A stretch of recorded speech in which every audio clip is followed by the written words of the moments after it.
tem dois pontos chaves aqui que tem muito a ver com a história do Brasil. Um é a questão da fome e outro, no final, tem um detalhe em que o diretor coloca que reformou o próprio barraco com o dinheiro do cinema, não é?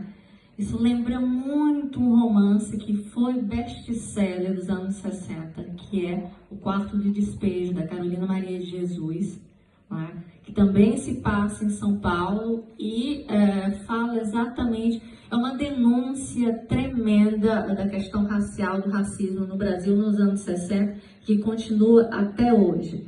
Então, Emerson, a gente pode ver que não só ali na questão do que nós vimos nesse documentário, mas infelizmente nos acontecimentos atuais no Brasil, a gente vê que estamos ainda muito longe de poder dizer assim, que nós somos uma democracia racial.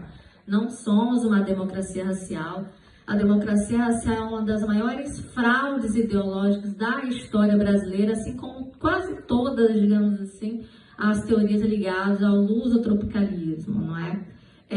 O Brasil tem uma dívida histórica tremenda. Geralmente, meus alunos perguntam bastante sobre a questão da dívida histórica e o quanto Portugal tem um peso.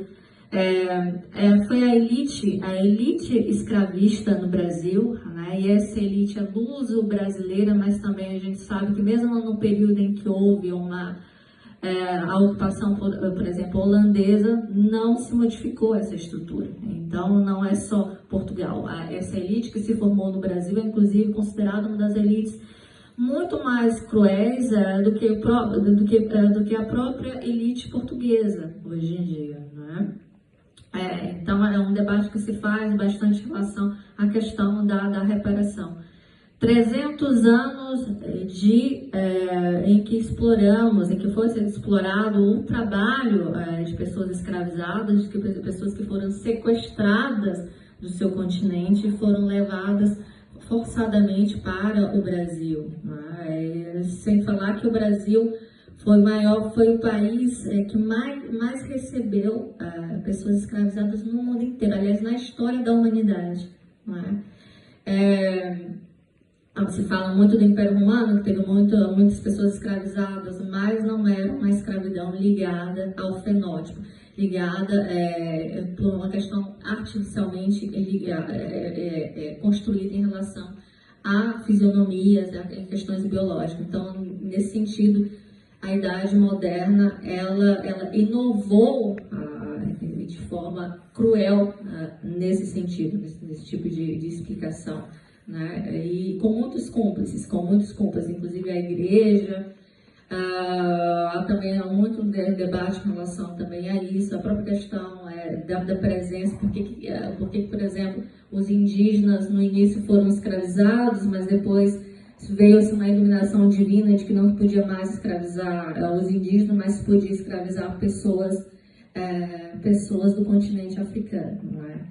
Na verdade, a gente sabe que para não só já no início da colonização, por exemplo, em Angola, os jesuítas tinham cerca de 10 mil pessoas escravizadas, né, que trabalhavam para eles, mas também que quando essas pessoas escravizadas chegavam ao Brasil, a igreja recebia dinheiro por cada pessoa escravizada que era batizada. Então, aí temos realmente um grande problema histórico. Muitas pessoas vêm e me dizem assim, mas a colonização no Brasil é uma colonização que não foi tão brutal quanto a colonização espanhola. Por quê?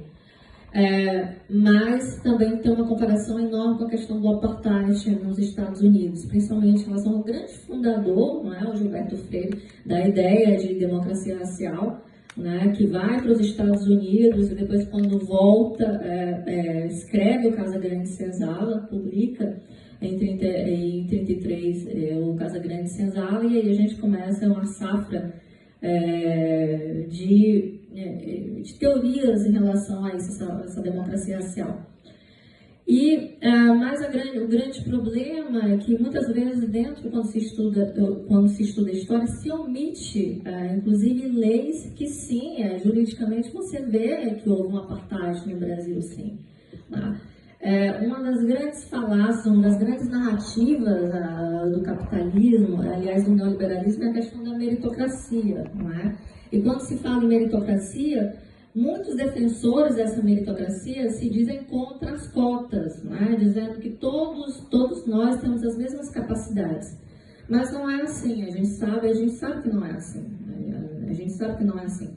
Mesmo depois da independência do Brasil, de Portugal, nós tivemos, por exemplo, inúmeras leis, juridicamente, em que crianças negras, mesmo livres, não podiam estudar, não é? Isso não estava só, por exemplo, na questão da primeira Constituição, da Constituição que foi mais longeva na história do Brasil, mas em 31 com leis provinciais, Minas Gerais, Rio de Janeiro, enfim, uma série de leis também. E mesmo quando houve por exemplo, a lei do ventre livre com crianças livres, essas crianças também não podiam estudar. Não é? Quando nós tivemos também a lei dos sexagenários também, o que adiantava? Você com 60 anos, tinha trabalhado a vida inteira, aquele que chegava a 60 anos, depois o que ia fazer? Se não tinha sequer a Previdência no Brasil foi fundada em 23. Né? Então, qual o sistema de aparato para sustentar essas pessoas? Né? Então, eram leis fajutas, né? Eram leis fajutas, então não existia. E isso continuou também depois da proclamação da República, né? Com a lei das leis que criminalizavam, por exemplo, uma série a própria capoeira, enfim. Então, assim,